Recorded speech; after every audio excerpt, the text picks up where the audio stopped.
मेरे चैनल को सब्सक्राइब करें और बेल आइकॉन का बटन दबाएं ताकि आपको लेटेस्ट वीडियोस रिसीव हो जाएं।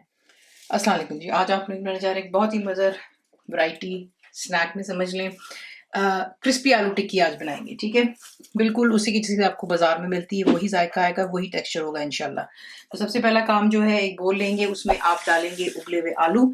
ये मेरे पास 1 किलो आलू है, छिले हुए 1 किलो में, ठीक है। ये डालकर इसको मैंने बिल्कुल ठंडा होने दिया और अब आप इसको अपने हाथों से इसको यूं तोड़ेंगे। बिल्कुल जो है इसका हलवा मत कीजिएगा, क्योंकि थोड़े से मोटे मोटे चंक्स जब टिक्की में आते हैं, जो हम बाजार से लेते हैं, तो उसका अलग ही जायका होता है। तो इसको हाथों से यूं तोड़ लेते हैं और फिर मैं आपको दिखाती हूँ इसमें क्या जाता है। तो देख ले, मोटा मोटा हमने आलू जो है यहाँ पे हाथों के साथ में इसको क्रश कर लिया। अब इसमें जो चीज़ें जाएंगी, इसमें एक दरमियाने साइज की प्याज जाएगी, इसको लंबाई में स्लाइस कर लें। हरी मिर्चें जो हैं ये तकरीबन समझे 2 से 2.5 टेबल स्पून होगी, और अगर आप गिनें तो हरी मिर्चें थी कुछ 7-8 थी, मैंने बारीक चॉप कर लिया था। लहसुन जाएगा इसमें फ्रेश कुटा हुआ,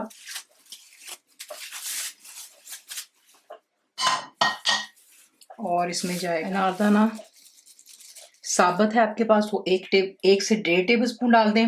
मेरे पास साबुत नहीं था, मैंने इसका पाउडर डाल दिया, तो 1 टीस्पून भर कर ये डाल दिया।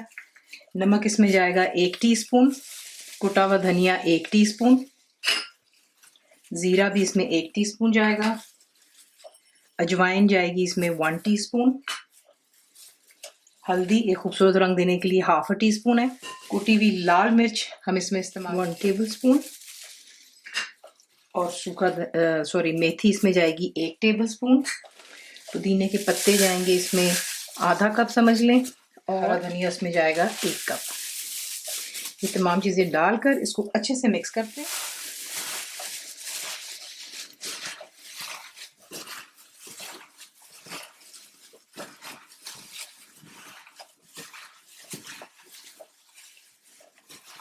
इस स्टेज पे आप इसको चख लें, अगर आपको नमक कम लगता है तो आप नमक और डाल सकते हैं। मुझे कम लगा तो मैं यहाँ पर इसमें आधी चमची और डाल रही हूँ, ठीक है। अपने जायके के मुताबिक आप मिर्चें नमक खुद भी कर सकते हैं। इसको दोबारा से मिक्स करती हूँ और फिर दिखाती हूँ नेक्स्ट स्टेप क्या है। अब इस मिक्सचर के साथ में जो है आपने छोटे से बॉल्स बनाने हैं, ज़्यादा बड़े मत बनाइएगा। आपकी अपनी चॉइस है कि आपने कितने बड़े या छोटे टिक्कियाँ बनानी, लेकिन मैं इसको ये देख लें, एक कोफ्ते का साइज जो होता है स्टैंडर्ड, ये देखें, ठीक है, इस साइज के बना रही हूँ, कोफ्ता साइज। तो तमाम इसी से तैयार कर लेती हूँ और फिर आपको दिखाती हूँ नेक्स्ट स्टेप। तो ये देख लें, इसी के से मैंने तमाम तैयार कर लिए। अब इसे एक साइड पर रखते हैं।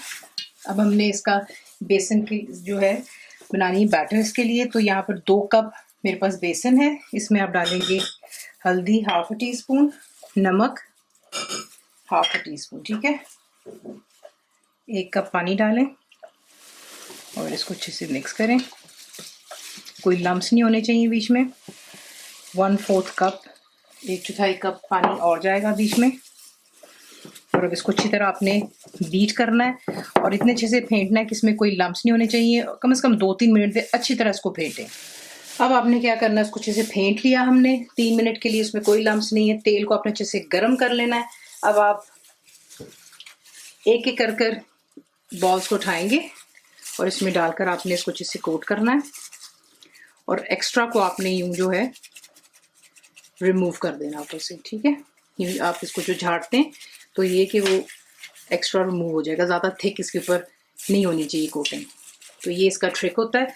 और अब इसे गर्म तेल में डालते जाएंगे और इसको अच्छे से फ्राई होने देंगे, और जैसे ये फ्राई हो जाएंगी, ये खुद ब खुद ऊपर फ्लोट होनी शुरू हो जाती है। जब वो स्टेज होगी तब आपने जो है इसको निकाल करके एक बर्तन में रखते चले जाना है, खुले बर्तन में, और इसको ठंडा होने दें, ठीक है।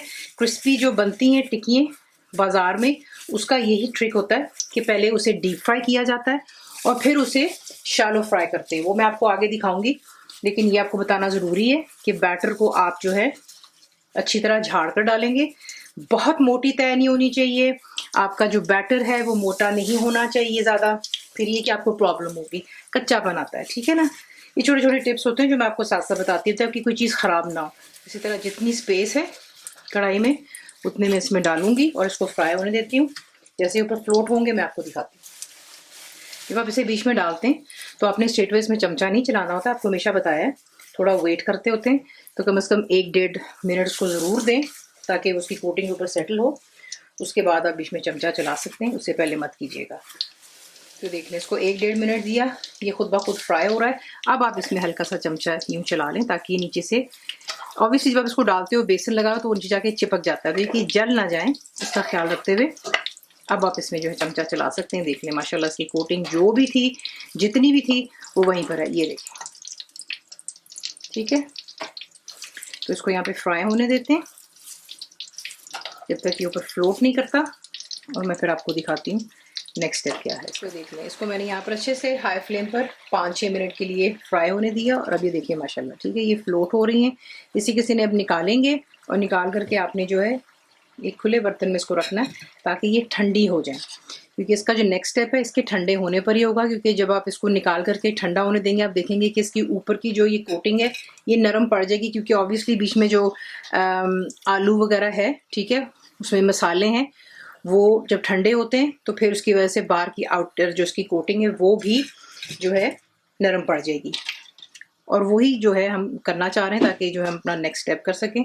तो इस तरीके से तमाम तैयार कर लेते हैं, ये देख लो। ठीक है, इन्हें एक साइड पे रख रही हूँ और बाकी इसी तरीके से फ्राई करती हूँ, फिर आपको दिखाती हूँ नेक्स्ट। अब इसका जो नेक्स्ट स्टेप है वो कुछ यूँ है कि ये आप देखें ये कितना सॉफ्ट हो गया हुआ। ठीक है, अब आपने इसको हथेली के दरमियान में रखकर यूँ दबाना है, यूँ, और ये बन गई हमारी टिक्की की शेप। इसे दोबारा रीफ्राई करेंगे, और यही तरीका होता है जब आप बाजार जाकर के ख़रीदते हैं तो उन्होंने इस तरीके से बना करके रखे होते हैं, और फिर उसको दोबारा यूँ फ्लैट कर कर फ्राई करते हैं, और फिर वो क्रिस्पी हो जाते हैं। तो एक दफ़ा और दिखा देती हूँ, ये देखें, इसलिए इसको ठंडा करना बहुत ज़रूरी होता है। प्रेशर दे रही हूँ, और ये ठीक हो गया।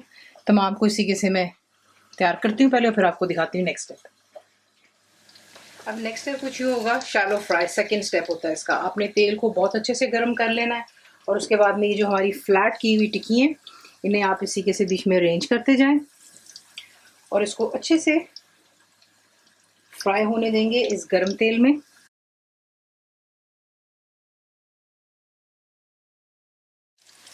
इसको हमने तेज़ आंच पर ऊपर ही फ्राई करना है ताकि ये ऊपर से एकदम गोल्डन और क्रिस्प हो जाए, क्योंकि हर चीज़ में पकी हुई है। ठीक है, जैसे ही आपको महसूस होगा कि ये क्रिस्प हो गया, आप इसे निकाल करके एक साइड पर रख लें, और बाकी की भी जितनी टिक्की हैं इस तरीके से आपने फ्राई कर लेनी है। लेकिन प्लीज़ आपको बार-बार बता रही हूँ, तेल अच्छे से गर्म हो। देखने किस तरीके से खूबसूरत तरीके से गोल्डन कलर उस पर आना शुरू हो गया।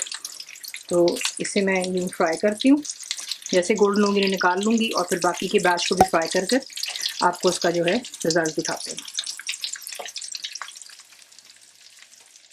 इसी के साथ उसको बनाते हैं, सर्व कीजिएगा नान के साथ, रोटियों के साथ, थोड़े पकौड़े बना लें, उसका और भी अच्छा जायका आता है। तो आपको इसकी आवाज़ भी सुना देती हूँ कितना क्रिस्पी है ये। ठीक है, और एक आपको तोड़ के भी दिखा देते हैं कि ये देखें, इसका जायका अब आप खाएंगे और मुझे बताएंगे कि आपको लगा कैसा है, क्योंकि यकीन जाने ये खाएंगे आप याद रखेंगे दफ़ा। तो रेसिपी आपको पसंद आती है तो प्लीज़ को लाइक, शेयर और सब्सक्राइब ज़रूर किया करें। कंप्लीट रिटर्न रेसिपी आपको मिलती है मेरी वेबसाइट पे, जिसको cookWithFaiza.net पर, और उम्मीद है आप लोगों ने मेरी ऐप भी डाउनलोड कर ली होगी जो कि फ्री है। तो बनाइए, तो आपको कैसा लगा दुआ में याद रखें, and thank you for watching. Channel को सब्सक्राइब करें, बेल आइकॉन का बटन दबाएं, मेक श्योर कीजिएगा कि ऑल भी प्रेस कर दीजिएगा ताकि आप लोगों को मेरी लेटेस्ट वीडियोस रिसीव हो जाएं।